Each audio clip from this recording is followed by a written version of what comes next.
Affaire de raisonnement. Voilà. Aouzubillahi samil alim mina shaitanir rajim. Bismillahir rahmanir rahim.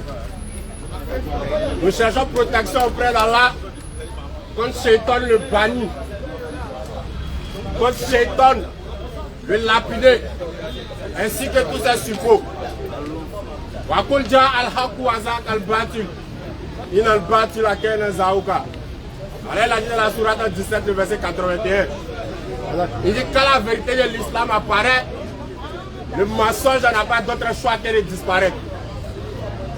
Une fois de plus, nous nous retrouvons au jardin comme chaque mercredi afin de partager la parole salvatrice, afin de partager la vérité qui est capable de donner la vie éternelle. Tout à l'heure, on a entendu les doyens parler. Il dit que les musulmans sont Satan, ou bien les musulmans sont du diable. Mais ce qui est triste, c'est que les chrétiens ne connaissent pas Satan. On le dit chaque jour. Ils ne connaissent pas Satan et ils ne savent pas qui est Satan. Le doyen dit que Satan était un grand serviteur de Dieu. En un mot, le diable, c'est un ange déchu, comme les chrétiens le disent. Mais lorsqu'on lit la Bible, nous sommes déçus de savoir que nulle part dans la Bible, le diable a été qualifié d'un ange, à plus forte raison être un ange déchu. Raison pour laquelle on dit que les chrétiens ne connaissent pas Satan. Dans la Bible, Satan n'a jamais été un ange. Dans le Coran, Satan n'a jamais été un ange. Parce que dit que Satan est un ange déchu, c'est en contradiction avec la parole. Parce que les anges n'ont pas le libre arbitre. Ce sont les êtres humains qui ont la capacité de choisir de faire entre le bien et le mal. Les entités qu'on appelle les djinns, que certains appellent génies, c'est eux qui ont la capacité de choisir entre le bien et le mal. Ils n'ont pas cet enseignement-là, mais c'est le Coran qui a ça. Et c'est les musulmans qui ont ça. Donc dit qu'un ange a désobéi à Dieu, comme un ange lui va désobéir à Dieu, quelqu'un qui est déjà programmé, il est là. On y va, il va. Même s'il y a 10 personnes qui sont là, et que l'ange a la possibilité de sauver les 10 personnes, si Dieu lui a dit, va sauver celui qui en a bu 20 seulement, il va venir, même s'il a la capacité de sauver les 10 personnes, lui va venir, il va faire uniquement celui qui a porté un habit blanc, mais celui qui a porté un habit blanc, pour partir à lui, les autres les laissent parce que c'est pas ça son devoir. Donc l'ange lui est là pour obéir. Maintenant, comment quelqu'un qui a déjà été programmé à l'obéissance, si son travail c'est d'obéir, il va avoir quelqu'un de désobéir à Dieu, et puis Dieu va le chasser du paradis. On pose encore la question aux frères. Qu'est-ce que Adam et Ève ont fait à Satan pour que Satan se lève pour aller les tenter dans le jardin? C'est le Coran qui peut répondre à ça. Les autres pour laquelle on dit qu'ils ne connaissent pas. Ça veut dire qu'on ouvre la Bible et puis on se retrouve dans le jardin. On dit qu'il y a un serpent qui est venu tenter Adam et Ève. Ce serpent qui a tenté Adam et Ève, à la lumière des versets bibliques, ce serpent-là, ce n'est pas Satan. C'est que Satan est innocent dans l'histoire d'Adam et Ève, lorsqu'on prend dans le contexte biblique. Nous ne sommes pas en train de parler par passion, mais nous parlons sur la base des écrits. Bible, Coran sur table, argument contre argument. Nous n'avons pas force pour lancer coup de poing. Dans ceux qui disent que les musulmans sont violents, ceux qui disent que l'islam s'est imposé par la violence, nous sommes en train de vous dire ce soir que vous êtes trompés. L'islam s'est propagé par l'éloquence du Coran. Mohammed a reçu la révélation étant seul. Comment quelqu'un qui reçoit une révélation étant seul, lui va obliger toute l'Arabie à devenir musulman. Lui, il est comment? Les musulmans ont été chassés de chez eux. Ils ont fui pour aller se réfugier à Médine. Donc ils sont allés à Médine, ils sont pas imposer l'islam aux gens là-bas. Le premier refuge des musulmans, c'était sur le roi d'Abyssinie qu'on appelle l'Éthiopie. Quand ils sont partis là-bas, ils sont partis avec les épées. Ils ont fui pour aller se réfugier là-bas. Les mécréants les ont suivis jusqu'en Éthiopie. Ils ont demandé au roi d'Éthiopie de leur donner les musulmans. On pose la question au milieu, il ne faut pas griller les étapes, il faut respecter le protocole. Ici, quand on a une question, on va vers le modérateur, il faut rentrer dans le forum. Et puis on échange là, tout le monde entend. Ouais. Sinon, rester derrière pour lancer les cailloux, c'est pas ça. Un petit bandit. On dit, lorsque les musulmans sont partis chez le roi d'Abyssinie, qui est l'actuelle Éthiopie, lorsque on les a demandé qui est Allah, lorsqu'on les a posé la question sur l'islam, c'est pas les marchands qui sont dit pour dire devenez musulmans, sinon coupez votre tête vous tous. Non. Ils ont parlé selon le Coran. Et le roi a dit au quoi? Il a dit aux mécréants que contre toute une montagne d'or, je ne vais pas vous livrer cela. Parce qu'il a compris. Lui au moins, c'est un homme qui raisonne. Un homme qui ne se laisse pas guider par sa passion.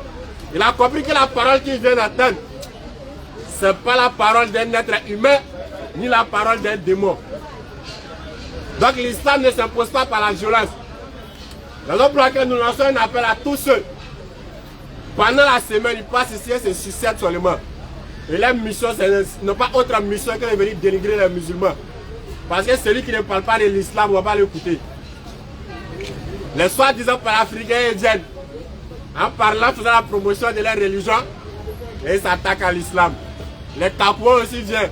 Mais eux, tellement ils ont été traqués par les musulmans, leur prophète a reçu une autre révélation de la part du djinn ou bien du démon qui l'explique, pour écrire un verset dans son livre en disant ne débattez pas avec les musulmans. Parce qu'il a vu que vous savez, ça ne l'arrange pas. Alors que lorsqu'ils sont arrivés, les premiers cibles c'était les musulmans. Donc on a attaqué les musulmans. Quand on a fait contre-attaque, ils disent non, c'est bon. S'il a laissé les comme ça parce que la ne nous arrange pas. Nous disons, sans faux fuyant, tout orgueil à côté, que la seule et unique religion qui est capable de donner le salut à l'être humain actuellement, c'est bel et bien l'islam. Et l'unique Dieu, créateur des cieux et la terre, il s'appelle Allah. Et l'unique religion prêchée par tous les prophètes et messagers, c'est bel et bien l'islam. Sur 3, le verset 85. Et quiconque désigne une autre religion de l'islam ne sera point agréé et il sera dans l'au-delà parmi les perdants. Lorsque nous parlons, ces paroles ne viennent pas de nous. Mais c'est Allah qui a dit dans le Coran. Et nous savons qu'Allah ne se trompe jamais. Exact. Et que la parole d'Allah c'est la vérité. Donc Allah il a dit, il dit tous ceux qui vont laisser l'islam pour aller s'accrocher à d'autres doctrines. Écoutez. Ceux qui ont personnifié l'éternel Dieu créateur des cieux et la terre en un être humain. Ceux qui ont laissé l'entité invisible, l'entité dominatrice pour aller se prosterner devant des bois et devant des rivières. Allah dit que vous êtes tous en train de vous diriger vers la perdition. Exact. Raison pour laquelle nous sommes là, afin de vous appeler à vous prosterner devant l'unique Dieu. Sans exception. Dominateur qui ne subit aucune domination. Pas du tout. Créateur qui n'a jamais été créé. Formateur qui n'a pas de forme. Exact. Le premier qui n'a pas de commencement et le dernier qui n'a pas de fin. C'est lui qui est le véritable alpha et oméga. Donc si tu as un alpha et un oméga qui est mort, ce n'est pas le vrai alpha et l'oméga. Parce que quand on parle d'oméga, c'est un dernier qui n'a pas de fin. Donc s'il est mort, c'est qu'il a eu une fin. Ce n'est pas lui. Nous vous appelons, écoutez, à la véritable spiritualité. La religion qui rassemble à toute race, toute ethnie. Le blanc, le noir, même s'il y a des hommes verts ou des hommes jaunes. L'islam dit, Allah dit que nous sommes tous sur le même pied d'égalité. Effectivement. Et que le supérieur d'entre nous tous, ce n'est pas l'arabe, pas du tout. Ce n'est pas le blanc, pas du tout. Mais c'est celui qui connaît Allah et qui crée Allah le plus. Ouais. Celui qui médite sur la création d'Allah. Exact. Afin de savoir que derrière cette création, il existe une divinité plus grande qu'aucun esprit ne peut cerner. Ceux qui méditent sur la grandeur des cieux et de la terre, afin de savoir que celui qui a créé tout ça ne peut pas se faire dominer par sa créature. Celui qui médite sur la création des cieux et de la terre, qui médite sur l'alternance du jour et la nuit, afin de savoir que ce Dieu ne peut pas somnoler, a plus forte raison dormir. Et c'est l'adoration de ce Dieu-là que nous venons vous appeler. L'islam n'est rien d'autre que beauté. Exact. Et si vous voulez savoir des choses sur l'islam, écoutez, venez interroger le Coran. Allez interroger la sunna du prophète alayhi salatu wa salam, laquelle des sunna la sunna authentique et non des paroles que les gens ont inventées et attribuées au messager de Dieu. Pas du tout. Allez interroger les musulmans qui connaissent l'islam et non indexer l'islam à cause du comportement de certaines personnes. Ne jugez pas l'islam selon les médias. Ce n'est pas là-bas qu'on apprend l'islam. Pas du tout. On apprend l'islam dans le Coran et on apprend l'islam selon les enseignements du prophète alayhi salatu wa salam. Sallallahu alayhi wa sallam. Lequel des prophètes qui a dit dans la sourate 46 à le verset 9, il dit: je ne suis pas une innovation parmi les messagers. Je ne sais pas ce que l'on fera de moi ni de vous, mais je ne suis qu'un avertisseur clair. Le verset que certaines personnes aiment utiliser pour dire les musulmans ne savent pas où ils vont. Que voilà, les prophètes me disent, ils ne savent pas ce qu'on fera de lui. Alors que se baser sur ce verset pour dire que les musulmans ne savent pas où ils vont, c'est un signe de paresse. Parce que si tu avais fait un tout petit effort pour lire juste 3 versets, tu n'aurais plus dit cela. Mais lorsque le prophète dit, je ne suis pas une innovation parmi les messagers. Mais qu'est-ce que le prophète veut dire par cela? Il est en train de vous enseigner que lui n'est pas venu apporter une nouvelle religion. Il est en train de vous enseigner que lui n'est pas venu avec un nouveau message ou une nouvelle doctrine qui sera contraire au message prêché aux prophètes qui sont passés avant lui. Il est venu avec l'unicité à Tawhid. Et c'est avec ce message que nous sommes venus, tous les prophètes et messagers. Aucun prophète n'est venu prêcher une autre doctrine, à savoir un Dieu 3 en 1 ou 1 en 3. Ils ont tous prêché l'unicité d'Allah. Ils ont tous prêché la repentance des péchés. Et personne n'est venu prêcher le salut des êtres humains qui sera accroché à une quelconque mort. Ce qui fera de l'éternel Dieu un Dieu injuste. C'est-à-dire les gens pêchent, lui prennent l'innocent et puis le tuent. Et certaines personnes disent que ce sacrifice selon eux est l'image du sacrifice que les gens faisaient dans l'Ancien Testament. C'est-à-dire lorsque quelqu'un pêche, il prend une bête, il parle dessus et puis il lui molle. Mais en même temps ils disent que le sacrifice a été ressuscité. Depuis qu'ils ont vu quelqu'un parler sur un mouton, il a immolé le mouton et puis après le mouton s'est levé pour marcher. Donc si pour toi, ce sacrifice du Christ, ce prétendu sacrifice du Christ à la croix, c'est-à-dire qu'à cause de pardon des péchés pour l'humanité, c'est qu'il y a un problème. Parce que si l'agneau qu'on a immolé s'est levé encore pour marcher, c'est qu'il n'est pas mort. C'est que le sacrifice a été annulé. Donc si le sacrifice a été annulé, et que toi encore tu t'approches à ce sacrifice-là pour être sauvé, c'est que tu es en paix. Et le doyen qui était assis à côté dit les musulmans font la volonté du diable.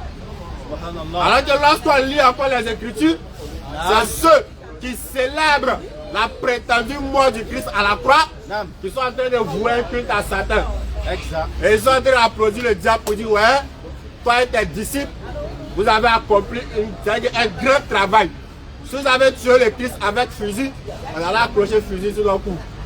Si c'était avec machette, on allait faire croix de machette. Mais comme on dit que c'est à la croix, donc c'est promène avec le symbole de ce que les gens utilisaient pour tuer le messager d'Allah selon eux. Et eux, ils font cela.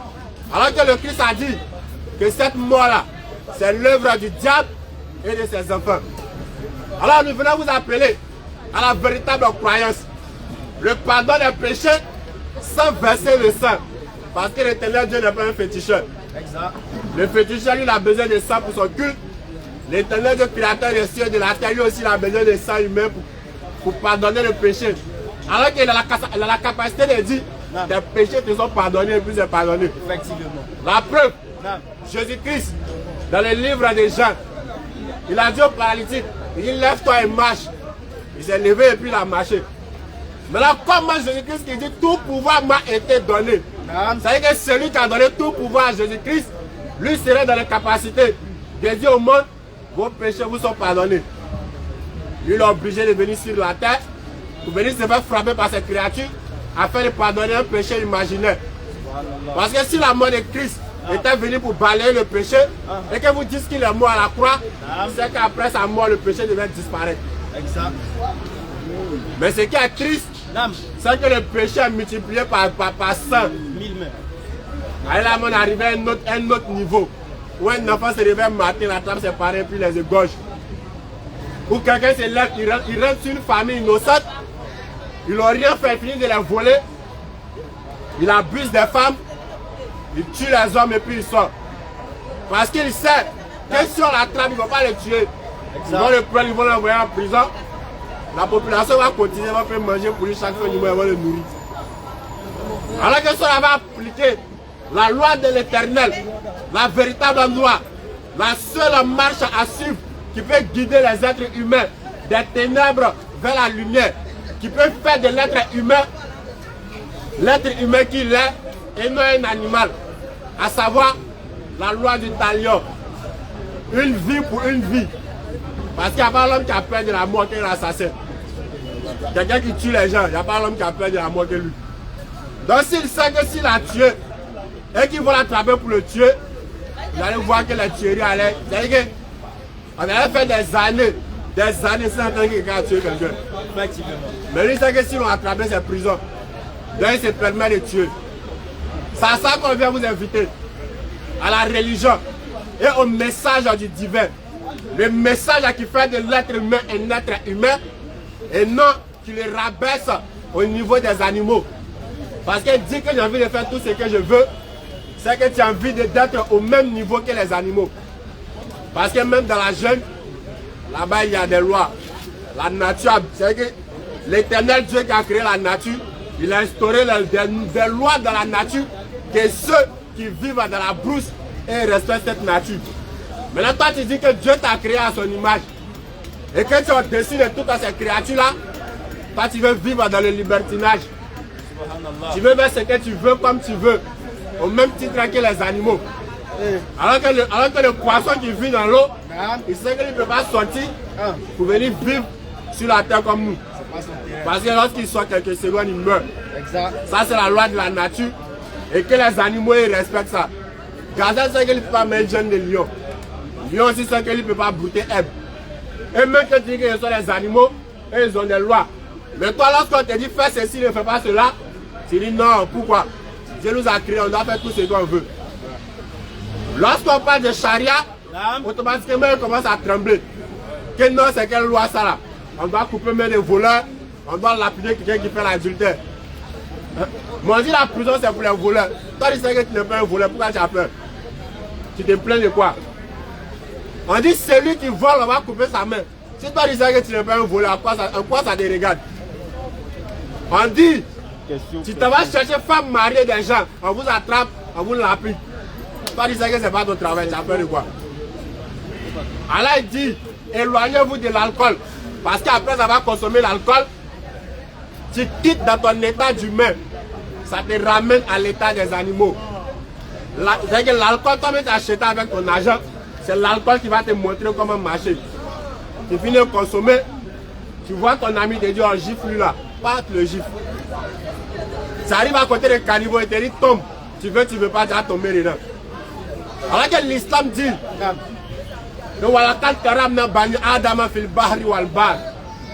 il dit, nous avons certes honoré les fils d'Adam et nous les avons transportés sur mer et sur terre et nous les avons préférés nettement à plusieurs de nos créatures. Allah dit que Dieu a honoré le fils d'Adam.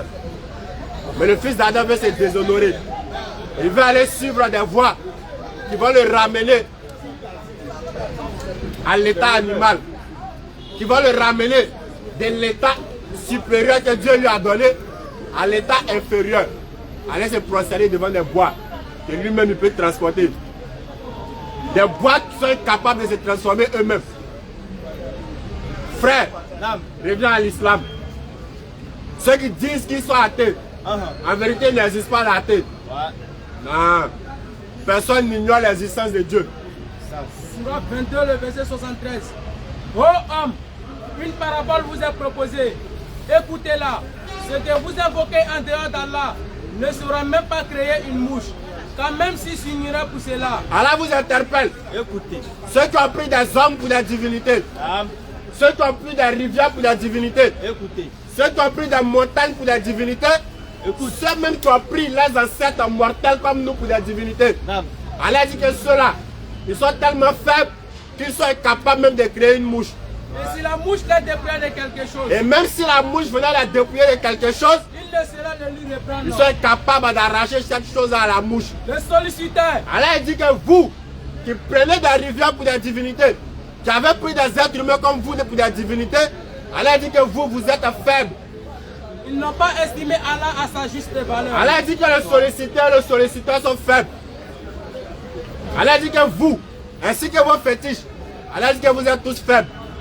Allah dit que vous, ainsi que les bois que vous adorez, ainsi que les êtres humains que vous adorez, Allah dit que vous êtes tous faibles.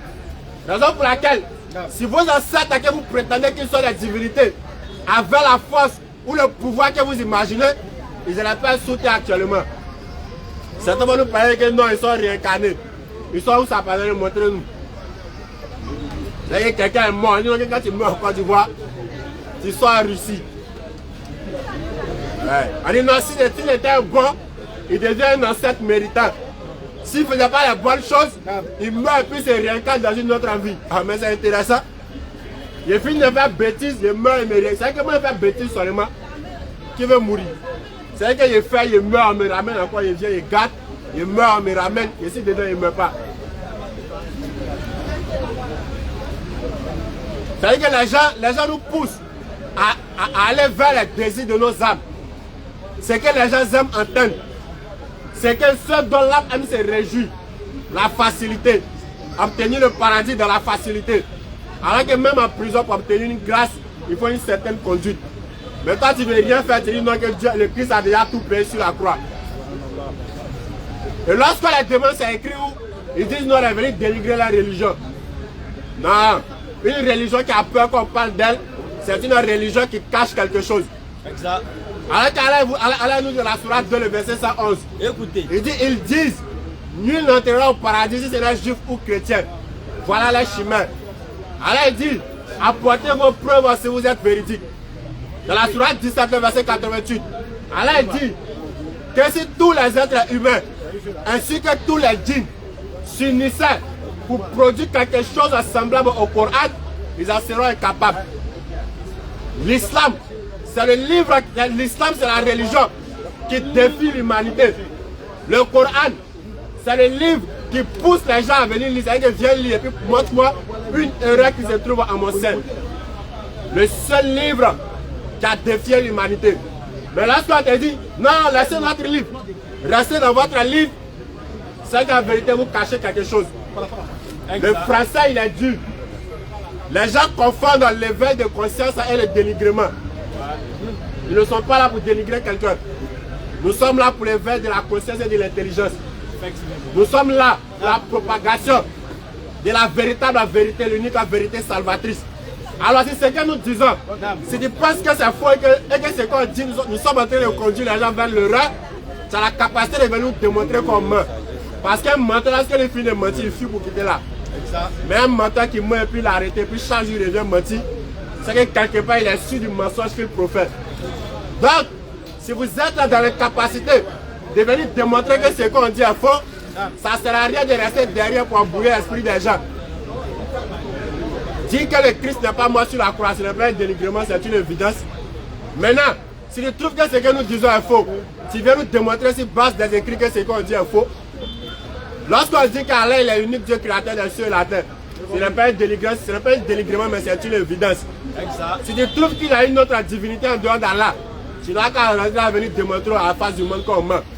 Mais tant que tu vas rester derrière, c'est qu'à quelque part tu es d'accord avec ce qu'on dit. Comme on dit, quiconque ne dit rien consent. Et Allah l'a dit, s'ils ne te répondent pas, c'est qu'en vérité c'est seulement la passion qu'ils suivent. Et qui a plus égaré que celui qui suit sa passion. Parce que lorsque quelqu'un suit sa passion, même si tu lui démontres 1000 vérités, il ne va jamais accepter. Parce qu'il est déjà aveuglé par sa passion. Alors que celui qui cherche à la vérité, une seule vérité suffit. Tu demandes à quelqu'un, qu'est-ce qui prouve que tu rentres au paradis, il prend son livre et puis te démontre clairement qu'il va au paradis. Alors qu'il demande à autrui, qu'est-ce qui garantit ton salut? Il transpire, il fait les roucascas il monte, il descend, il n'arrive pas à prouver son salut, mais c'est là-bas encore.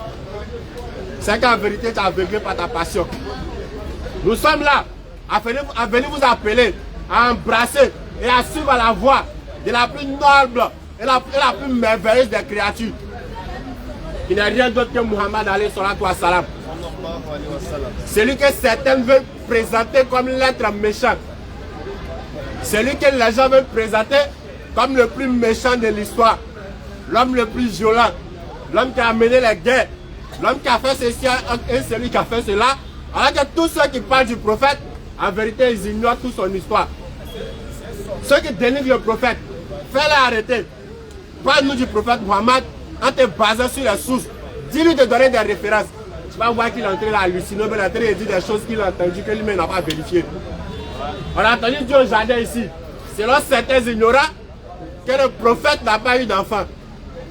Que votre prophète Muhammad, là même vous parlez de lui, il n'a pas eu d'enfant. Preuve encore de leur ignorance. Il vient s'arrêter. Il ne s'appelle pas Muhammad, il s'appelle Aboul Kassim. Depuis quand Aboul Kassim c'est le nom de quelqu'un. Lorsque tu ne le sais pas, viens demander. Il y a un pseudo prophète, lui il a écrit dans son livre que le prophète était plus âgé que son papa. Et certains se disent qu'ils sont ses adeptes et ils viennent au jardin ici venir prêcher ça aux gens. Et lorsque tu veux leur poser question, ils disent non, le prophète il ne peut pas débattre avec un musulman. Il t'interdit de débattre avec les musulmans, mais en même temps il attaque les musulmans dans son livre. Inch'Allah, il y a un doyen qui dit qu'il veut poser une question, donc la question sera la bienvenue. Oui, oui. Alors, je vous remercie. Là bien, c'est ce que je veux. Je vous remercie. D'abord, je me présente, je suis le docteur Prophète, le président de l'espace. Et c'est ce que je veux à cet espace. Tout sauf les débats politiques. Parce que ce n'est pas un agora, ce n'est pas un parlement. Nous voulons la parole de Dieu et la santé. C'est ça, cette idée qui m'a amené à libérer cet espace.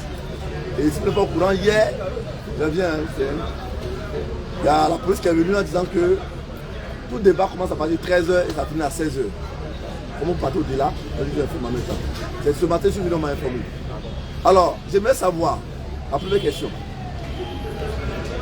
comme elle est écrite dans la Bible, au commencement, ce qui est écrit dans Genèse chapitre 1, dans Genèse chapitre 2, avant d'arriver à Genèse chapitre 3, j'aimerais savoir si c'était écrit dans le Coran. Parce que, comme vous m'excusez, j'ai jamais eu l'idée. J'ai jamais eu l'aperçu du Coran. Si j'attends pas du Coran, mais je n'ai jamais lu et je n'ai jamais touché. J'ai vu. J'ai jamais fouetté aussi. Je n'ai jamais fait les recherches. Donc c'est ma première question. Voilà. Vous allez poser une question plus précise. Vous allez poser la question encore plus précisément. Parce qu'elle n'a pas été cernée. Oui. Quand vous dites de Genèse chapitre 1 au chapitre 3, est-ce que c'est écrit dans le Coran? Alors que quand on va prendre, on verra qu'il y a des milliers de phrases dans les 3 chapitres. Donc quelle phrase ou quel paragraphe voulez-vous retrouver dans le Coran? Non, c'est encore plus précis. ou c'est quelle idée qui se trouve dans Genèse que vous voulez questions. Viens papa, viens. Quand vous dites de Genèse chapitre 1 au chapitre 3, chapitre 2, est-ce que c'est écrit dans le Coran? Ce n'est pas une seule phrase qui est écrite dans ces 2 chapitres. C'est des dizaines et des centaines de phrases. On est d'accord? Donc c'est quelle phrase ou quelle idée se trouve dans ces 2 chapitres-là que vous voulez savoir si c'est écrit dans le Coran? Parce que l'idée qui se trouve dans ce chapitre que je voulais savoir, c'est la religion que je voulais souligner. Parce que vous avez parlé de la religion islamique, n'est-ce pas? Alors, en fait, d'arriver à la religion islamique, qu'est-ce que Dieu a dit dans Genèse chapitre 1, chapitre 2? Parce que si ça se touche chez vous, là je vais bien poser la question de la religion. Faites ressortir ce que vous voulez savoir, ce qui revient dessus. Qu'est-ce qui se trouve dans ces 2 chapitres? Oui, dans ce chapitre-là, chapitre 1, chapitre 2, on ne parle pas de religion. On ne parle pas de religion. C'était une relation intime avec Dieu. Parce que Dieu venait rendre visite à Adam et Ève. Il n'y a pas de religion. Ok, on va vous aider. Voilà, aidez-moi. Papa, ce qui est intéressant avec les musulmans, c'est qu'on le dit toujours. Notre présence est en quelque sorte un signe de l'éveil de la conscience. Parce que beaucoup de personnes aujourd'hui se disant être des prophètes et des savants viennent exposer aux gens des idéologies qui sont vides des spiritualités ou des doctrines pour les amener à les suivre sans les aspirations des spiritualités. C'est-à-dire qu'aujourd'hui, les gens veulent aujourd'hui la spiritualité. Des gens c'est l'heure pour dire je suis un philosophe, je suis un grand savant, je suis un prophète de Dieu. Et il expose à ces derniers-là une compréhension de la spiritualité que Dieu n'a pas enseignée. Quand papa me pose la question de savoir que nous parlons d'une religion, c'est-à-dire la religion islamique, alors qu'auparavant, il n'existait pas de religion, mais il existait une relation entre les humains et Dieu. Oui. La question que je pose à papa, que veut dire religion? Ah, mais c'est moi qui vous pose la question. Ok, religion veut dire relation entre humain et son créateur. Vous comprenez? Donc, vous n'avez pas vu le mot religion, mais vous avez vu la définition des religions. Donc, si vous affirmez avec nous que la définition des religions a existé depuis la création, cela veut dire que dès que Dieu a créé l'être humain, il a imposé à ces derniers d'accepter la religion. Donc, on est d'accord que... Vous êtes d'accord avec moi que la religion veut dire être relié à Dieu, non? Donc je vais savoir... Donc, on va aller doucement, il faut qu'on se comprenne si ça va là. Oui, je te suis. Donc, vous êtes d'accord avec nous que la religion, Abraham avait ça? Adam avait ça? Non. Non. On va trop vite en besoin. On va pas aller. Eh bien, papa, excusez-moi. Si Genèse chapitre 1, chapitre 2 est écrit dans le Coran, je sais pas. Ok, on va aller doucement. Je vous ai posé la question de savoir quelle idée voulez vous faire ressortir de ces deux chapitres. Vous m'avez fait comprendre ici que nous avons parlé de la religion. Or, dans ces deux chapitres, qui est le début du commencement des êtres humains sur la terre, il n'avait pas de religion. Et vous m'avez fait comprendre ici que pour cause de l'absence de la religion, il y avait plutôt une relation entre l'homme et son... Si tu veux, une relation intime entre l'homme et son Seigneur. Et nous, on te fait comprendre que la religion, que vous ignorez le sens étymologique, veut simplement dire être relié à son Seigneur. Et qui dit être relié à quelqu'un, veut établir une relation entre la personne et lui. Bon, si j'adore les bois... Si vous adorez les bois, vous avez une relation entre vous et le bois ou l'eau. Non, c'est mon Dieu. Si tu l'adores, c'est ton quoi? Alors donc... on ne va pas comme ça, papa. Dans Ne vous sens, pressez la pas. religion n'a pas de sens. Papa, non, écoutez-moi, vous êtes pressé. C'est que vous voulez éviter là, on va finir ça avant de partir déjà. Oui. Vous avez compris? Vous dites que... Vous dites que dans l'Ancien Testament, dans Genèse chapitre 1 et chapitre 2, la Bible parle de la... 3 même, oui. La Bible parle d'une relation intime entre la créature et le Créateur. On est d'accord? Voilà. On est d'accord avec ça? Oui. Ok. Maintenant, on vous dit... Le débat, c'est tout dans le courant. Eh bien, écoutez, on vous dit que la religion, là, veut dire relation intime, c'est bien. Donc la religion a toujours existé. C'est ça. Donc ça a existé dans la religion, ça a existé dans l'Ancien Testament. Non, vous ne pouvez pas me dire... Est-ce que ce qu'il a dit là, chapitre 1, 2, 3 là, se trouve dans le Coran? Le chapitre 1, 2, 3 là, qui parle de religion, vous avez fait sortir l'idée de la religion, non? De la relation, non? Voilà, cette relation intime là, que vous avez donné la définition là, le seul bloc là, qui est religion là, se trouve dans le Coran. Donc le Coran parle de la religion, la Bible parle d'une relation intime. Donc c'est la même chose. Bon, qu'est-ce que veut dire religion? C'est la question que je voulais te poser. Attends, ça ne peut pas arriver là-bas. J'aimerais savoir, pour comprendre la religion à lui, est-ce que Genèse chapitre 1, chapitre 2, chapitre 3, ben chapitre 3, avant de parler de la religion, moi, j'aimerais savoir, quand Dieu venait rendre visite à Adam et Ève, est-ce que cette partie-là se trouvait dans le Coran? T'as quelque chose de bon, non? En fait, vous avez compris ce qu'il est en train de dire. Demandez si Genèse 1, Genèse 2, Genèse 3 se trouve dans le Coran. Textuellement, non. Le premier chapitre du Coran est différent du premier chapitre de la Bible. Le deuxième chapitre du Coran est différent. Mais lui t'amène à quoi? Non, c'est pas qu'on finit ça de parler. Il n'est pas pour vous. C'est bon d'abord.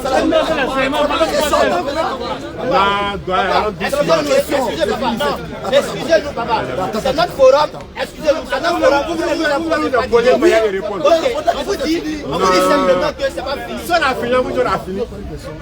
Calmez-vous.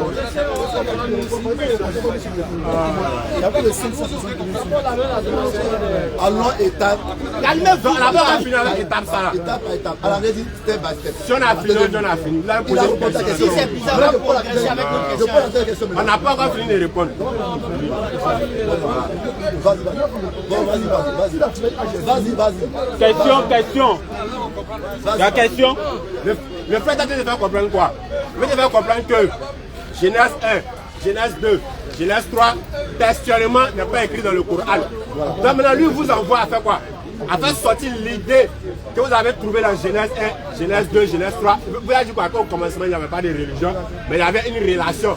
Donc il va te démontrer que cette relation, c'est ce qu'on appelle religion, et que ça se trouve dans le Coran. Moi, je ne sais pas, ça va envers le droit. On n'a pas besoin de la religion. Pour vous là, c'est quoi la religion? Bien, voilà pourquoi il dit vous êtes dans l'erreur. Parce que le fait que vous n'avez pas au commencement, c'est que le problème de l'homme, c'est quoi? C'est aller à l'origine. Tant que vous n'avez pas l'origine du processus ou bien quand vous débattez, vous ne pouvez pas répondre aux questions. Comme on dit, la Sainte dit souvent que allons dans le noyau. Dans le noyau, surtout tout ce qu'on appelle l'ADN, les chromosomes autres. Donc l'erreur des musulmans, c'est quoi? Ils n'ont pas le chapitre 1, chapitre 2, chapitre 3. Ils ne peuvent pas dire que là, c'est une religion. Parce que moi, je dis. Ouais. Jésus, attends d'abord. Dieu a dit.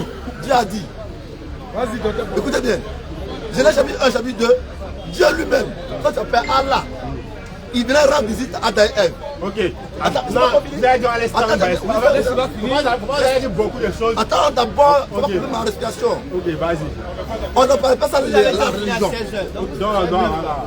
Donc ma question que je vous pose là, si vous n'avez pas ça, c'est que c'est difficile de comprendre. La religion que vous parlez là n'est pas conforme à la Bible. Donc c'est pas la peine de dire que Jésus-Christ, il n'est pas mort à la croix pour sauver l'humanité. Voilà, c'est tout. Ok. Voilà. Le droit est en train de justifier. Le droit est en train de justifier. Vous pouvez venir prêcher dans notre forum que vous n'allez pas. Le droit est en train de justifier la religion. Docteur prophète, pardon. Docteur prophète. Bon, non, vous ne connaissez pas en tant que prophète. Vous ne pas dire prophète. Le droit est en train de...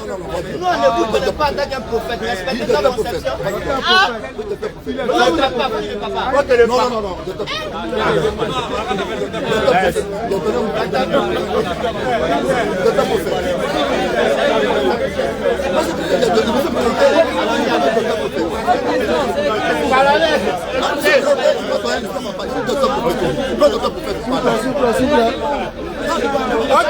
Laissez parler.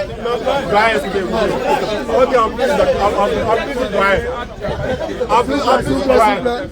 ok, il dit, d'ailleurs, il est en train de justifier la religion par rapport à la Bible.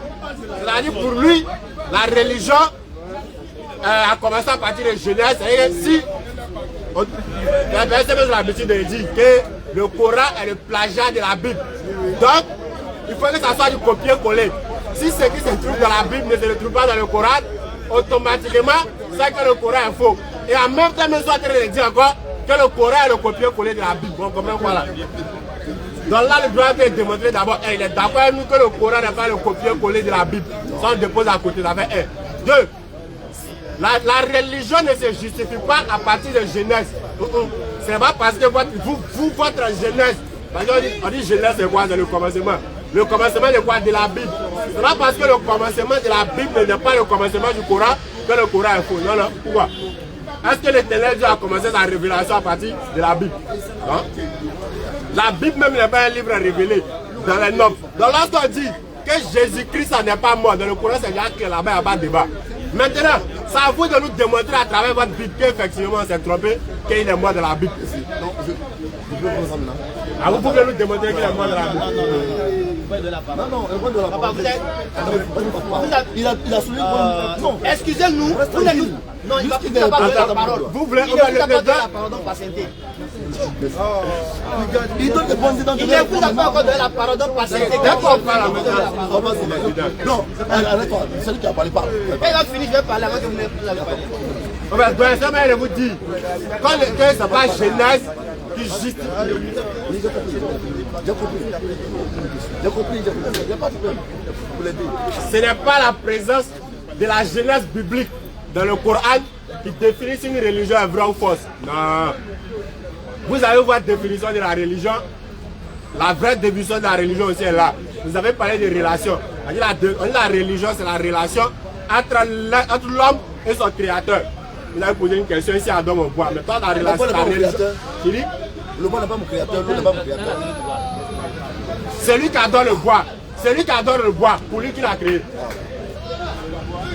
Pour lui qui est son créateur, c'est le bois. Non? Dans la relation qu'il a entre lui et son bois, c'est là qu'il y a sa religion. Voilà. Donc, apporte la balle, je vais te répondre maintenant. Tu rentres de bonnes choses. Maintenant, apporte-moi la balle. On va aller doucement. Non, c'est bien, je l'apprécie. On va aller doucement. Non, il va te donner la parole. Vous avez dit ici que ça finit à 16h. Et je pense que quand vous dites être un prophète, vous devez quand même être un exemple. Parce qu'on ne peut pas être un prophète et ne pas être un exemple. Surtout que la Bible vous dit, dans 1 Pierre 3, 16, si quelqu'un vous demande votre expérience en Christ, soyez prêts à vous défendre, tout en faisant preuve de douceur et de patience. Donc c'est une base que la Bible vous enseigne avant toute discussion avec quelqu'un. Être doux et patient. Mais vous manquez de ces deux qualités-là. Donc on va vous rappeler qu'un prophète doit avoir ses qualités d'abord. Et vous allez prendre ça comme une qualité pour patienter quand on va finir de parler, vous allez parler. C'est bon? Vas-y. Ok, on continue avec vous. Papa, vous avez pris la Genèse et vous voulez contredire sur la question. La Bible dit, quand tu suis Jésus-Christ là, il faut être doux et patient. Si tu n'es pas patient, tu ne vas pas comprendre quelqu'un. Hein? Il faut m'écouter avec la patience, tu vas me comprendre. Ok. Vous avez dit que la Genèse a parlé d'Abraham avec une relation intime entre Adam et Ève avec une relation intime avec Dieu. Et vous avez fait une analogie qu'on n'a pas compris pour dire que dès lors, on doit comprendre que Jésus serait mort pour les péchés des hommes. Nous n'allons pas rentrer dans cette démarche avec vous. On va être très clair avec vous. Papa, excusez-moi, je ne vous reconnais pas en tant qu'un docteur ou un prophète. C'est bon? Écoutez-moi, écoutez-moi. Jésus-Christ sera venu selon vous. Jésus-Christ sera venu selon vous pour mourir pour le péché des gens, n'est-ce pas? Ok. Mais pourquoi a-t-il taxé cette mort-là d'une mort qui provient de Satan? Je vous donne la parole. Je vous donne la parole. Ma question est celle-ci. Pourquoi Jésus-Christ, qui est censé venir mourir pour les péchés des gens et qui a été envoyé par Dieu pour mourir pour vos péchés, dit que cette mort-là, quand on veut le rendre victime, est une mort qui provient de Satan? Merci. C'est la raison pour laquelle il dit, est-ce que vous avez lu Genèse chapitre 1, chapitre 2 jusqu'à chapitre 3? Si ça a été écrit dans le Coran. Si ça a été écrit dans le Coran, vous allez savoir que la mort de Jésus-Christ que l'on parle là, vous allez connaître que c'est vrai pour sauver l'humanité, nous les mécréants, nous les pécheurs. C'est parce que ça n'a pas été écrit. Donc je comprends très bien. Bien vrai que je ne suis pas insensé de connaître les versets coraniques, mais déjà je suis déjà situé. Vous savez, à partir de Genèse 3, ce qui s'est passé en Genèse 3, c'est là est venue la religion. Voyons. Et c'est cette partie-là qui a fait que Jésus-Christ est venu et mourir à la croix pour nous. Et que nous avons tassé mort causée par Satan. Parce que c'est à l'origine. Voilà pourquoi. On va aller doucement. Vous avez prêché. Vous n'avez pas répondu à la question du frère. Oui, c'est ça, j'ai répondu. Vous avez répondu. Non, vous n'avez pas répondu. Calmez-vous. Hein? C'est pourquoi il dit, si vous n'êtes pas patient, là, vous allez faire... Vous êtes docteur. Vous êtes docteur, vous n'avez pas d'études. Écoutez ma question. Non, tu peux me dire que tu as compris ma question. Et puis répondre en faisant hors sujet. Écoute-moi de nouveau. Écoute-moi de nouveau. Jésus dit, la mort que vous voulez me taxer là, ne provient pas de Dieu. Car si vous aimez Dieu, si vous étiez véritablement des adeptes de Dieu, vous n'aurez pas l'idée de me tuer. Est-ce que vous comprenez? Il dit, si vous aimez véritablement Dieu, vous n'auriez pas l'idée de vouloir me tuer. Dans la mort que vous voulez me rendre victime là, ne provient nullement et dans aucun cas de Dieu. Elle provient dans Jean 8, verset 40. Vas-y, Poli. Lecture, à partir du verset 40. Jean 8, le verset 40. Mais maintenant, vous cherchez à me faire mourir. Jésus est venu échanger avec les Juifs. Moi qui vous ai dit la On va vérité. doucement. Alors, lors de l'échange, il a compris que les gens n'étaient pas d'accord avec sa conception. C'est ça. Et là, ils ont compris qu'ils n'étaient pas d'accord avec sa conception. Ils ont voulu le tuer. Il dit, mais maintenant vous cherchez à me faire mourir. Moi qui vous ai dit la vérité. Moi qui vous ai dit la vérité que j'ai entendu de Dieu. Cela, Abraham ne l'a point fait. Il montre que l'agissement est en parfaite contradiction avec les agissements d'Abraham. Alors que ces personnes se réfèrent à Abraham. Il vous dit que si réellement vous aimez Dieu et que vous aimez Abraham, vous n'auriez pas l'idée de me tuer, n'est-ce pas? Ce qui veut dire que cette moi, à la croix de Jésus-Christ, pour le pardon des péchés, n'aurait plus de sens. Mais on va encore le doucement. C'est pas encore fini, j'ai pas fini. La Bible dit, 1 Pierre 3, verset 16, si quelqu'un vous demande votre expérience en Christ, soyez prêts à vous défendre, tout en faisant preuve de douceur et de patience. J'ai compris tout. Si tu as envoyé la Bible, tu n'as pas me demander la Bible. Laisse-moi t'expliquer maintenant. Calme-toi, j'ai pas encore fini. Le prophète va t'expliquer. Le prophète soit passé. Il s'attend. C'est pas comme ça. Papa, excusez-moi. Moi, je préfère le monsieur là. La peur, mais ça va venir. Je connais pas la parole. Faut te calmer. C'est la Bible, ça de l'église. C'est la Bible, ça de l'église. Il faut te calmer. Mais il faut m'écouter, il y a fait ma lecture. Je parle pas tout le temps, je parle pas tout le temps. Ça me dérange pas, même si on va terminer avec vous, c'est pas grave. Alors, c'est ça. Verset 44. Au verset, non, pas doucement. Au verset 41. Non. Vous faites les œuvres de vos pères. Il dit, vouloir me tuer là, c'est l'œuvre de votre père. Ils lui disent, Et ils vont répondre, nous ne sommes pas des enfants illégitimes. nous ne sommes pas des enfants illégitimes. Nous avons un seul Père, Nous Dieu. avons un seul Père, Dieu. Ça veut dire que selon eux, vouloir tuer Jésus-Christ, c'est l'œuvre de Dieu. On est d'accord, non? Jésus dit, vous voulez faire l'œuvre de votre Père. Il dit, mais nous ne sommes pas des enfants illégitimes. Nous avons un seul Père, Dieu. Donc pour eux, leur agissement, l'action qu'ils veulent poser là, c'est une œuvre qui provient de Dieu. Là, d'ailleurs, tuer quelqu'un à la croix, c'est une injonction de Dieu. Dans Deutéronome 21, verset 23. 22 à 23. Tu comprends? Donc directement, pour eux, tuer Jésus-Christ à la croix, c'est comme s'ils obéissaient à Dieu.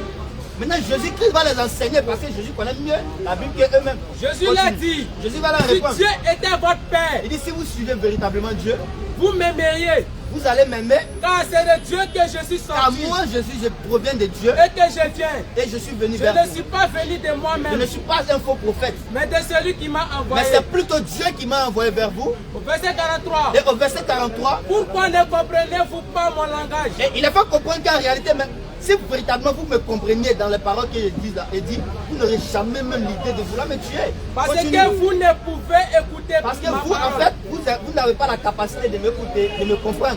Au verset Au 44. verset 44, Vous avez pour père le diable. il dit votre père n'est nullement Dieu, c'est plutôt le diable. Et vous voulez accomplir le désir de mon Et père. le vouloir me tuer, c'est le désir de votre père qui est qui? Le diable qui a été meurtrier dès le commencement. Maintenant, la question que je te pose, pourquoi Jésus dit que le fait que les Juifs veuillent le tuer là, c'est l'œuvre du diable et non pas de Dieu? Merci, vous avez 2 minutes pour répondre. Non, merci. Vous avez 2 minutes pour répondre à la question. En même temps, poser une question. Oui. Qu'est-ce que ça va encore? Frère, j'ai déjà compris, docteur, j'ai déjà compris ce que tu voulais dire dès le départ. Parce que j'ai dit que j'ai déjà parlé de la Bible. C'est l'expression qui me dit quoi? J'ai étudié la Bible, je sais la Bible. Ce que tu veux parler, de la Genèse Apocalypse. C'est parce que tu ne peux pas étudier la Bible de la Genèse Apocalypse que tu ne peux pas comprendre. Comme tu as donné la réponse. Quand je dis que vos pères, quand je dis vos pères là, il ne parle pas de Dieu, il parle de Satan. Parce qu'ils sont animés de quoi? L'esprit de Satan. Parce que tout ce qui ne parle, il n'y a pas d'esprit saint. Ils ne sont pas sanctifiés. Qui part à la chair. Parce que la chair est dominée par qui? Satan. C'est ça qui les pousse à tuer Jésus. Ah, je l'ai dit, si vous étiez vraiment des enfants d'Abraham, Jésus venait d'Abraham. Dieu, on n'a pas dit Abraham. Non, c'est un prophète, on vous rectifie. Attends, non. Laisse-moi l'oublier. Allez-y, T'as pas d'Abraham. T'as pas d'Abraham. Si vous étiez le peuple d'Abraham, vous n'allez pas le tuer. Parce que c'est Dieu Abraham. Qui a choisi Abraham? Ah, c'est Dieu qui a choisi Abraham. Donc moi je suis d'Abraham. Parce que je suis descendant d'Abraham. Moïse est descendant d'Abraham. D'accord. Non, il faut répondre d'abord. Moïse est descendant d'Abraham. Et Abraham, Moïse est descendant d'Abraham. Moïse a eu combien d'enfants avec qui? A eu combien d'enfants avec qui? Moïse a eu un enfant avec ça. On vous a donné 2 minutes, Moïse a fait un enfant avec la chrétienne. Il a fait 2 enfants. Surtout les descendants là, qui ont mis le mari et Joseph au monde et puis Joseph est sorti de Marie. Donc, la relation c'est quoi? La relation est que quoi? Quand tu vois Abraham, tu dois voir Jésus. Quand tu vois Jésus, tu vois Abraham. Et quand tu vois Abraham, tu vois Dieu. Donc, 10 secondes. Je ne veux pas les descendants de Dieu et d'Abraham.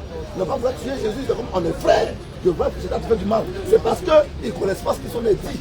Ils sont animés d'un esprit satanique. Mes clients, ils veulent le tuer. Merci. Oui. 2 minutes. Je te pose la question.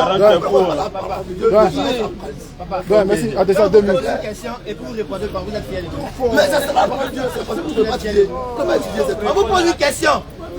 Pourquoi écoute la question.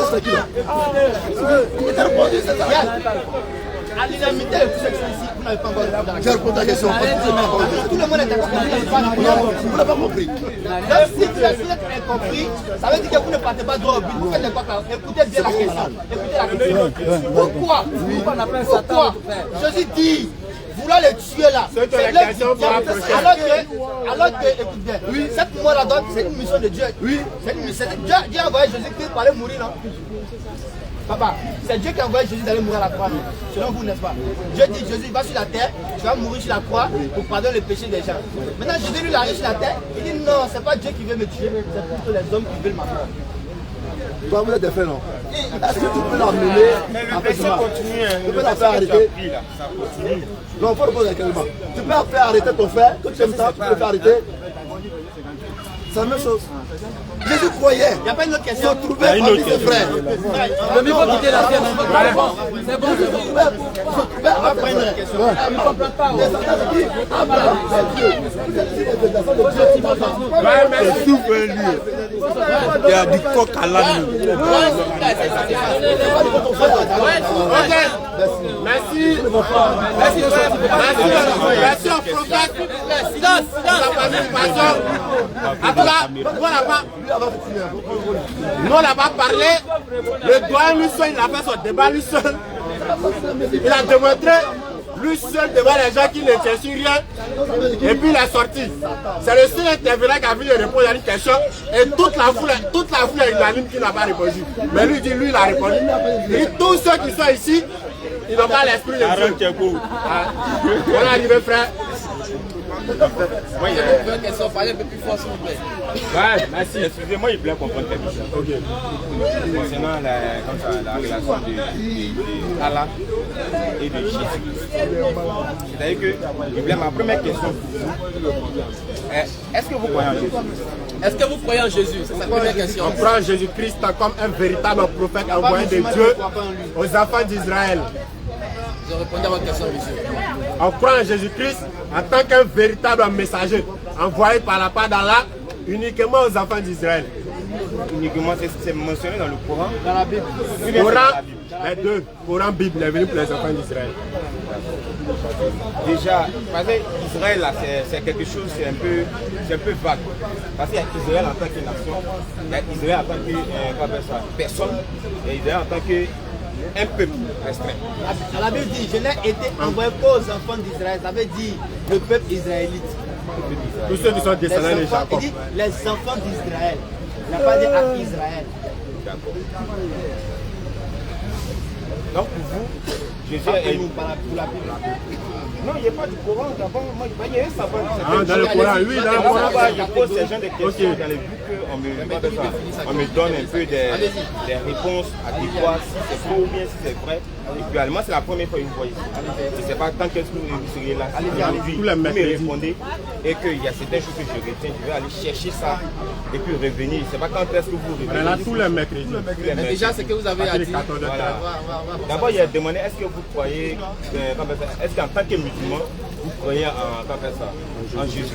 On a dit oui, on croit en lui en tant qu'un véritable prophète envoyé de la part d'Allah aux enfants d'Israël. Donc tout ce qu'il dit, vous croyez en ça? Oui, tout ce qu'il dit. Ce qu'il a dit véritablement, on croit en ça. Tout ce qu'il a dit sans exception, on croit en ça. Vous croyez en ça? Sans exception. Maintenant, je voulais savoir, quand vous parlez, par exemple, moi comme ça, j'ai des amis qui sont musulmans. Quand ils font la prière, ils font ça en Coran. Ils récitent, tout ça, ils récitent tout. Mais là, la partie, eux-mêmes, ils vont demander quelque chose à Dieu et ils parlent sans. La question que je me pose, est-ce que, Allah, quand on parle en français, est-ce qu'il comprend ou il ne comprend pas?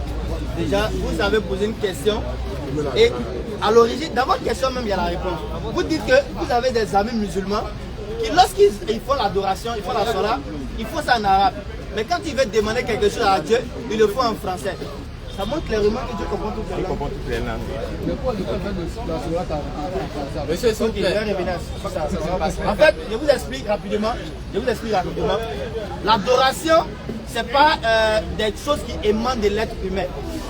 Est-ce que vous comprenez? Parce que qui dit adoration, dit de faire quelque chose pour la satisfaction de Dieu. Et ça ne provient pas de l'homme. C'est Dieu lui-même qui donne l'injection de comment l'adorer, comment le vouer un culte. Vous comprenez? C'est quand Abraham va dire dans le Coran, il y a Allah, montre-moi les rites et les pratiques que je dois faire.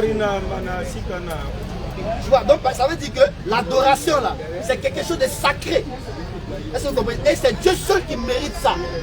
Et quand tu vois tellement que c'est minutieux, c'est pas qu'on provenir de Dieu. C'est pourquoi on dit qu'une personne qui n'a pas une révélation d'une religion révélée, il ne peut jamais pratiquer la religion avec une parfaite. Sans problème en fait.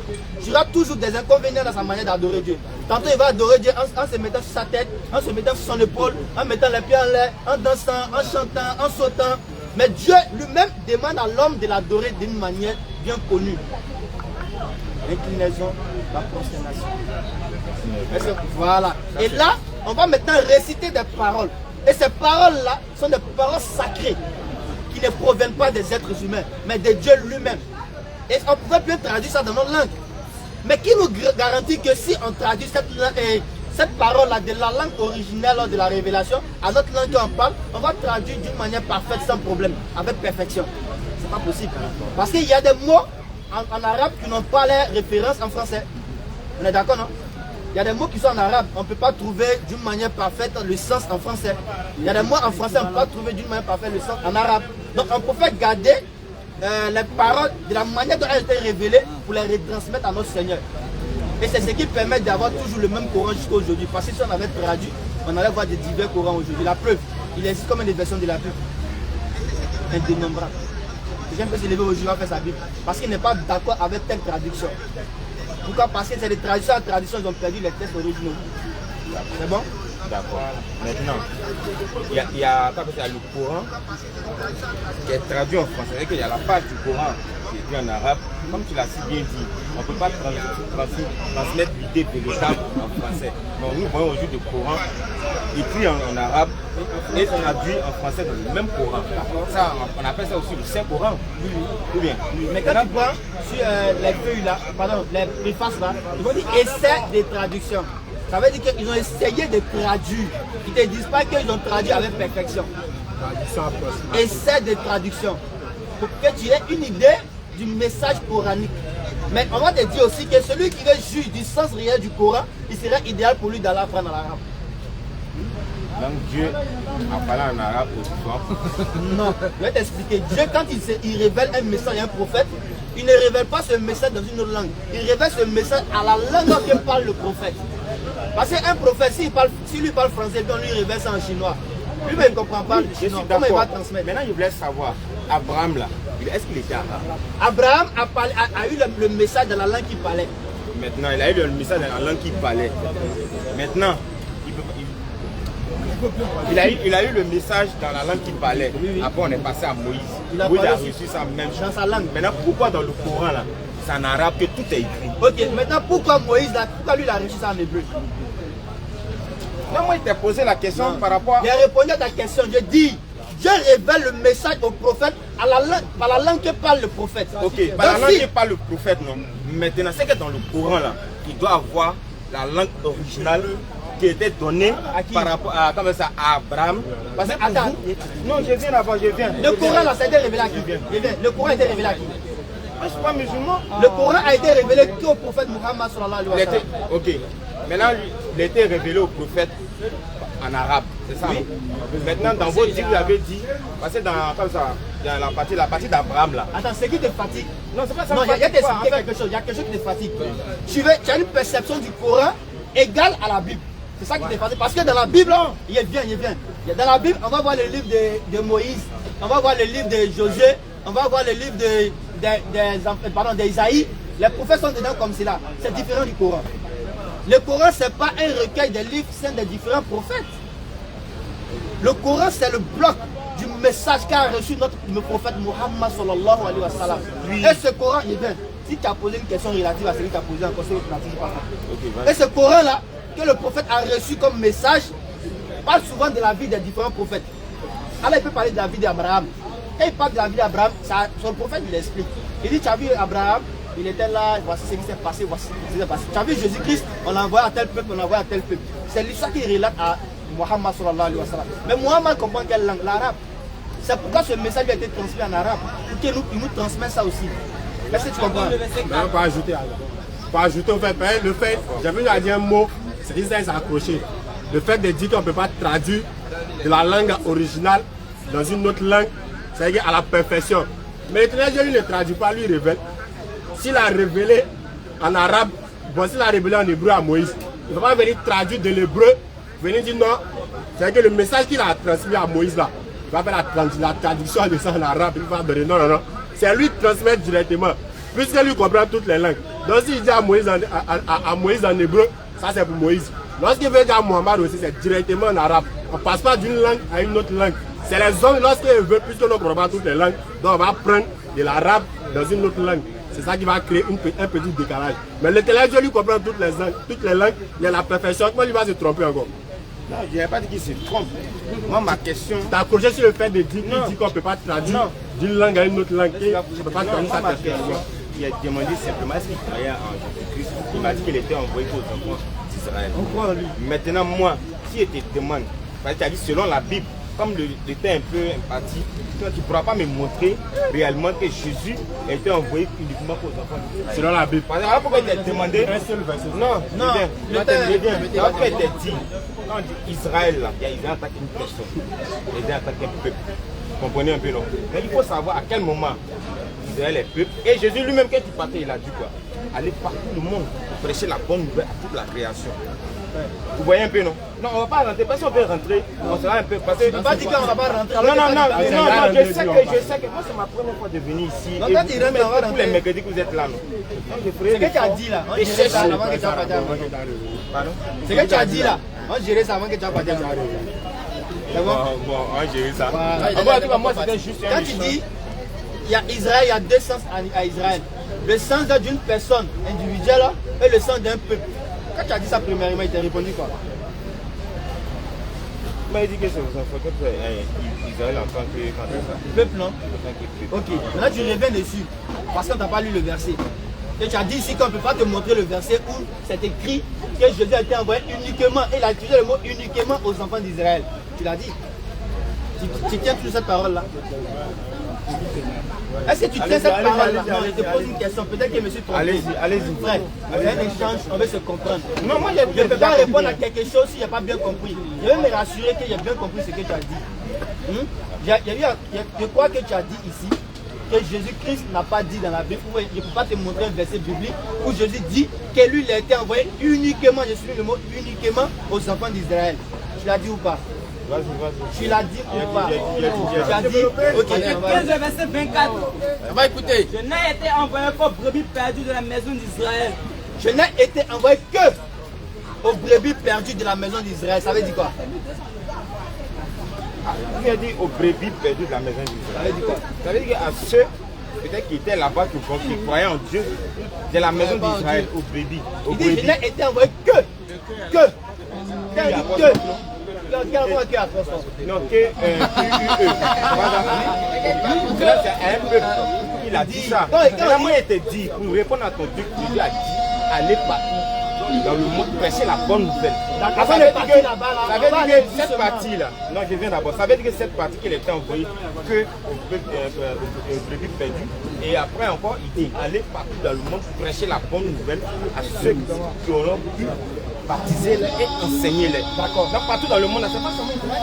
Calme-toi, hein. Donc le verset pour moi. Tu vois comment tu vas rapidement, non? Non, allez-y. Non, on va aller calmement. Quand Jésus dit, je n'ai été envoyé que, le que là, on est d'accord que ça émet l'idée de la restriction. Que aux enfants d'Israël. Ça veut dire que lui là, son envoi là, n'a pas autre objectif que d'aller vers les enfants d'Israël. Ça veut dire que j'ai été envoyé que pour la population de plateau. Donc si elle doit venir mettre le goudron, c'est uniquement au plateau. D'accord, c'est ce que Jésus a dit. Il n'a pas dit j'ai été envoyé premièrement pour les enfants d'Israël. Non. Oui. Il dit j'ai été envoyé que. Il montre que c'est absolu. C'est absolu. Okay. Que pour les enfants d'Israël. Donc maintenant, ça c'est le champ de sa mission. Maintenant, après tu fais référence à un verset où il dit allez partout dans le monde. N'est-ce pas? Ok. Maintenant le monde ici, c'est quel monde? Parce que je prends l'exemple très simple. Ici on forme un monde. On est d'accord ou pas? Je peux dire, ah, bon, imagine qu'aujourd'hui, je prends le nom de tous ceux qui sont ici. Et le mercredi prochain, eh bien, je prends la liste est là, il dit, j'ai fini de dire le nom de tout le monde. Et puis il dit, tout le monde est là. C'est quel monde? C'est pas le monde entier.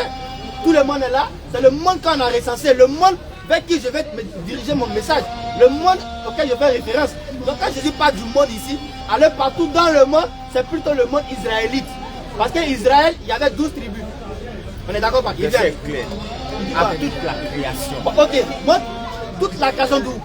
Toute la création la bonne nouvelle. Toute la création d'où? Celui qui croira sera baptisé. Bon, ok, on va aller doucement. Est-ce que Jésus a une fois prêché à quelqu'un qui n'est pas israélite? Est-ce que Jésus, durant toute sa mission, il a une fois prêché à une personne qui n'est pas israélite? Mais la Bible mentionne, quand il voit dans tout, il y a des gens qui sont rassemblés. Mais ils n'ont pas dit que ces gens qui sont rassemblés sont simplement Israël. Il y a plusieurs peuples qui sont là. Montre-moi, est-ce que Jésus va sortir du peuple israélite pour aller dans un pays étranger pour aller prêcher? Mais qui te fait, est-ce qu'il te fait quoi qu'à l'époque, ce sont seulement Israël, les Israélites qui étaient seulement là-bas? Je vais te donner un exemple très simple. Remonte au verset 24. Dans le même verset que vous avez vu. Ah, c'est ça. Au verset 24, écoute. Écoute, tu vas comprendre. Tu vas comprendre. Il m'a payé mon patron. Je dois passer, je suis bien. Non, écoute. On va terminer avec ça. Allez-y, moi j'écoute. Écoute. Au verset 21, Écoute. Jésus étant parti de là, Jésus quitte un endroit pour aller vers un autre endroit. se retira dans le territoire de Dieu et de Sidon. Ok. Et voici, une femme cananéenne Et il y a une étrangère qui vient vers lui. qui venait de se contrées. Je rappelle que Canaën, elle n'est pas parmi les enfants d'Israël. Normalement, elle est étrangère. Normalement, si la mission de Jésus qui concerne toutes les créatures, elle doit être concernée par la mission de Jésus, n'est-ce pas? Elle vient vers Jésus-Christ. Aie pitié de moi, Elle dit, Seigneur, aie pitié de moi. Seigneur, Non. fils de David. Oh Jésus, fils de David. Ma fille est cruellement Moi, ma fille là, par le elle est démon. gravement malade. Il ne lui répondit pas un mot. Jésus n'a même pas calculé. La question qu'on se pose, soyons sérieux. Comment un messager de Dieu qui est censé être envoyé pour moi, je viens vers lui parler et il ne m'adresse même pas de paroles. Il me boit comme on le dit. Ça veut dire qu'il ne me gère même pas, il ne me calcule même pas. Ça veut dire que sa mission n'est pas pour moi. Continue. C'est pas à toi de me dire comment il gère ma chose. Soyez patient, ne soyez pas Il dit pressé. quoi? Et ses disciples s'approchaient et lui dirent. Tellement que la femme insistait, les disciples sont venus vers Jésus. Jésus, continue. Donc voilà, Tiens, elle te parle trop, faut la chasser, elle va partir. quand un cri derrière nous, Depuis là, elle l'a appelé seulement. il répondit, Mais pourquoi on veut la chasser? je n'ai été envoyé pour brebis. Jésus, pour chasser la dame, va dire aux gars, les gars, celle-là, elle sait très bien que moi, Jésus, je n'ai été envoyé pour brebis perdues de la maison d'Israël. Ça veut dire que ma mission ne la concerne pas. Mais elle fait exprès pour me suivre. Continue le verset. Mais elle veut se prosterner devant lui. Elle a compris que Jésus a dit la vérité, qu'il n'a pas été envoyé pour elle. Mais elle insiste, elle se prosterne même devant lui. Disant, Elle dit maintenant, maître, Seigneur, Seigneur, s'il te plaît, il faut m'aider. il répondit, il n'est pas bien de prendre le pain des enfants et de le jeter au Elle dit à la dame, excuse-moi, j'aimerais bien t'aider, mais c'est pas bien pour moi de prendre le pain des enfants d'Israël. Le message que j'ai là, ou la mission que je suis venu, c'est une mission qui concerne que les enfants d'Israël. Et pas prendre cette mission pour te donner, parce que tu n'es pas enfant d'Israël. Il n'est pas bien de prendre le pain des enfants pour donner à qui? Aux petits chiens. Les petits chiens sont considérés comme des personnes impures. C'est-à-dire qu'il y a des personnes qui ne sont pas dignes de mériter ce pain-là. C'est pas pour moi, ça c'est pour Jésus. Jésus dit, lui n'a pas été envoyé pour cette personne qui est étrangère. En fait, bon, en tout cas, merci beaucoup. On va se retrouver mercredi prochain. Si possible, si on pourra revenir sur ces différents thèmes, là au moins on va beaucoup parler. Merci, en tout cas, vous avez bien dit, il a été bien accueilli. En tout On va cas, venir seul. Viens, je peux venir à l'église. je suis content. Tu ne maîtrises pas trop le moment. Non, L'enseignement qui a été donné par Jésus est clair. Vous trouvez balancer là. Bon les gars, merci. Qui peut venir dans le forum sera filmé. S'il veut pas être filmé, il s'assoit et puis l'écoute. Voilà. Prenez la caméra sur lui. Non, c'est que c'est pas les Ok, tant mieux. Demain, ça vous venir dire autre chose. C'était pas moi. Donnez l'enseignement. Donc j'avais déjà été clair. Le frère dit que la mission de Jésus-Christ concerne tout le monde. Nous aussi, nous avons le droit de filmer, n'est-ce pas? Voici une femme qui n'était pas israélite, qui vient voir Jésus-christ, qui selon lui a été envoyé pour tout le monde. Donc ce qui a jugé Jésus-Christ demain, c'est pour cette femme. La question au modérateur, le modérateur va poser. Ça aussi c'est possible. Mais tu vas venir entrer et puis il ne faut pas te filmer là. Pardon, laissons ça. Il y a le modérateur, tu peux lui poser, il va dire pour toi. Là on est d'accord avec ça. Si vous le convainquez, il va te filmer. Donc c'est la règle du forum et quiconque veut entrer au forum doit s'adapter aux règles. Donc on disait, le frère dit Jésus-Christ a été envoyé pour tout le monde. Alors donc voilà une femme qui n'est pas israélite, qui vient voir Jésus-Christ pour demander son aide. Ce qui aurait été normal, Jésus-Christ devait secourir la femme.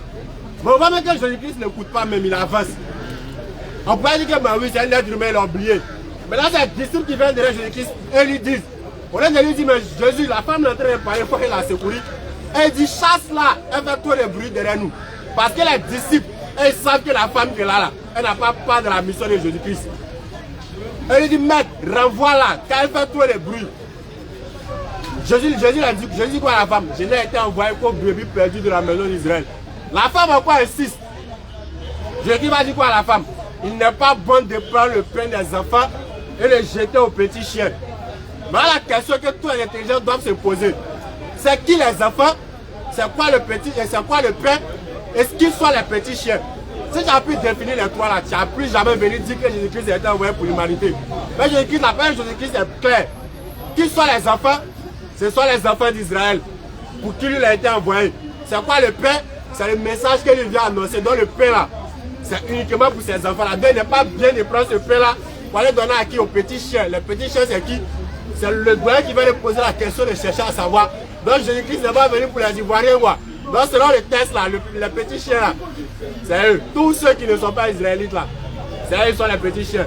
Donc le frère, il a vu la vérité. Mais comme il ne veut pas accepter, il dit non, il s'en va et puis il revient. Donc Inch'Allah, on attend. Allant dans la bonne compréhension, on a pu constater ce soir que des gens qui se disent être des véritables croyants, des gens qui se disent être des chrétiens aguerris, des personnes qui se disent être des bons lecteurs de la Bible, écoutez, des personnes qui se disent être même des docteurs. En plus d'être docteurs, ils disent qu'ils sont même prophètes. Ils ont été incapables de prouver ce soir que leur salut pourrait provenir de la Bible. Subhanallah. À travers la mort de Jésus-Christ. Nous allons lire un verset de la Bible qui va nous donner l'origine de la raison ou la raison qui a poussé les gens à croire que Jésus-Christ serait mort sur la croix pour leurs péchés. Nous allons lire dans Jean chapitre 11 verset 45. Jean 11 verset 45. Bismillah. Plusieurs des Juifs qui étaient venus vers Marie. Qu'est-ce qui se passe? Jésus part vers Marie, pour aller ressusciter le frère de Marie, Lazare. Et après la résurrection de ce dernier, continue.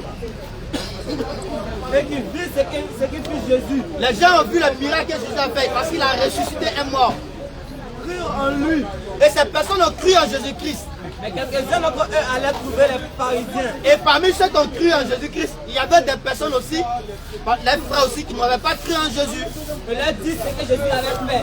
Alors, eux, ils sont partis vers les papatois, les bérets. Ils se sont retournés vers les pharisiens, les scribes. Vas-y. Alors, les principaux sacrificateurs et les pharisiens assemblèrent. Et quand ils ont informé les sacrificateurs que Jésus est en train de faire des miracles là-bas, et à chaque fois qu'il fait des miracles, les gens croient en lui. Qu'est-ce qui se passe? Ils disent, que ferons-nous? Alors, les Juifs vont se poser la question, mais voici Jésus est en train de faire des miracles. Et les gens sont en train de croire en lui à fou. Qu'est-ce qu'on doit faire maintenant? Si nous le laissons faire. Parce que si on laisse Jésus-Christ continuer de faire des miracles et convertir des gens, tout le monde va finir par croire en Jésus-Christ. Et les Romains viendront détruire notre ville et notre nation. Et la conséquence de la croyance du peuple israélite à la foi de Jésus-Christ va causer notre chute. Parce que les Romains viendront vers nous et ils vont détruire notre ville et notre nation. L'un d'eux, Caïphe. Et Caïphe, qui était souverain sacrificateur cette année-là. Si tu veux, Caïphe vis-à-vis de Jésus-Christ était en quelque sorte Pharaon vis-à-vis de Moïse. Caïphe était la personne qui était plus devant l'action de vouloir tuer Jésus. Je l'ai dit. Alors il va dire ceci. Vous n'y attendez rien. Vous ne réfléchissez pas. Vous ne réfléchissez pas qu'il est dans votre intérêt qu'un seul homme meure. Ne savez-vous pas qu'il est avantageux pour nous qu'une seule personne meure? Pour le peuple et que la nation entière ne périsse pas. C'est-à-dire qu'il faille qu'une personne meure pour nous tous, plutôt que le peuple, tout le peuple meurt. Continue. Oh, il ne dit pas cela de lui-même. Et il va nous faire comprendre ici que Jésus-Christ, lorsque le Caïphe disait ici, quand on a tué une personne pour le salut du peuple, c'est-à-dire pour sauver la vie des gens, il ne disait pas cela de lui-même, c'était plutôt une révélation. Mais étant souverain sacrificateur cette année-là, il prophétisait que Jésus devait mourir pour la nation. Donc tout de suite, quand le gars dit, on doit tuer une personne pour préserver la vie des gens, et ils ont vu en même temps que Jésus devait mourir pour la nation. Continue. Et ce n'était pas pour la nation seulement. Qu'il ne devait pas mourir pour la nation seulement. C'était aussi afin de réunir en un seul corps les enfants de Dieu dispersés. Bon, regardez quelque chose. Jésus, ça va faire des miracles. Les gens croient en lui. Écoutez, et les Juifs ont pris droit de ça. Ils disent que si on laisse Jésus-Christ prêcher, les gens vont tous croire en lui. Et si tout le monde croit en lui, les Romains vont venir nous attaquer. Or, si les Romains viennent nous attaquer, ils vont nous tuer nous tous sans exception. Mais le problème, si on tue Jésus-Christ, il ne va plus convertir les gens. Donc si lui meurt, nous on serait vivants. Donc il faut qu'on le tue pour être vivant, ou bien on le laisse continuer sa vie et puis on meurt. C'est pourquoi ils ont opté de vouloir tuer Jésus-Christ. Donc le vouloir tuer Jésus-Christ, ce n'était pas pour sauver la vie céleste, c'était plutôt pour préserver la vie sur la terre. Mais les gens, ils ont fait une analogie à ça pour dire Jésus est mort pour nos péchés. Ça n'a rien à voir. Aucune personne ne peut mourir pour le péché de quiconque. Et on veut tuer Jésus pour préserver les âmes. Vous dites qu'il veut le tuer pour parler de vos péchés. Comment admettre que Jésus-Christ est mort pour vos péchés? Et puis au jour du jugement, il va dire, vous qui commettez les péchés, éloignez-vous de moi, vous qui commettez les iniquités. C'est-à-dire que Jésus-Christ dit, ceux qui ont commis les iniquités sur la terre, ceux qui ont commis les péchés sur la terre, éloignez-vous de moi. Normalement, il était censé mourir pour vos péchés. C'est ça d'iniquité. Pourquoi il va vous chasser? Lui, il est mort, vous dites il est mort pour vos péchés. Puis au jour du jugement, il dit, bon, quittez à côté de moi avec vos péchés. Il dit, retirez-vous de moi, vous qui commettez l'iniquité. Éloignez-vous de moi. C'est là même, il devait prendre ça d'iniquité là même. Envoyez ça ici, venir pour balayer ça. Et la Bible dit, il n'a pas dit ça en cachette. Et il a dit ça ouvertement, éloignez-vous de moi, vous qui commettez les iniquités. C'est le verset 23. Alors je l'ai dit ouvertement, je ne vous ai jamais connu. Il dit, je ne vous ai jamais connu. Ah, cette personne sur la terre, la même personne, je suis docteur prophète. Docteur prophète. Je suis le prophète. C'est la même personne, Jésus-Christ va dire, je ne vous ai jamais reconnu. Éloignez-vous de moi, vous qui commettez les iniquités. Le seul prophète qui a répondu à une question, tout le monde dit n'a pas répondu, mais lui, il a répondu. On a eu le message aujourd'hui, comme quoi il n'est plus permis au jardin, au plateau ici, de prêcher au-delà de 16 heures. On a juste la permission de le faire à 13 heures jusqu'à 16 heures. Selon ce qu'on a reçu comme information provisoire. On espère d'avoir plus d'informations plus tard. C'est ce qu'on a reçu d'abord. Donc on va essayer de fouiller encore. Et puis on va aller analyser aussi, on va aller faire des recherches pour voir si le son qui nous est parvenu est vraiment un véritable son. Parce qu'Allah dit, lorsqu'un mécréant vous apporte des nouvelles, vérifier. Allez vérifier. On doit aller vérifier. Et celui qui nous a apporté là, cette nouvelle n'est rien d'autre que celui qui dit qu'il est docteur prophète. Donc, non, c'est pas lui qui est venu à la nouvelle. Lui, il dit, on lui a donné la nouvelle. On dit là-bas, on attend. On va trouver, ça va être un livre de Luc. Vous dites, comme il a vu les gens, après le faire la recherche sur les événements qui se sont passés, lui aussi s'est réveillé un matin. Ça l'a semblé bon. Ça a semblé bon d'aller faire des recherches. Il est venu, il a mis ça dans le livre. On dit les paroles de Dieu. Donc, comme ils ont dit, c'est la police qui a dit, nous aussi on va aller voir. Parce qu'une chose est sûre, au jardin ici, les gens ont peur de la vérité. Lorsque tu rentres au jardin, quand quelqu'un est en train de parler de politique, ils sont calmes, ils sont attentifs. Lorsque quelqu'un vient parler, il y a qui a dit ici qu'on peut transformer l'eau en 4 mémoires. Ils étaient branchés dessus. Que l'eau recueille des informations. Il avait vu, mais il n'est plus revu. Il a disparu. Ils sont branchés. Mais dès qu'on dit Aouzou Billahi Minash Shaitani Rajim, et il décale.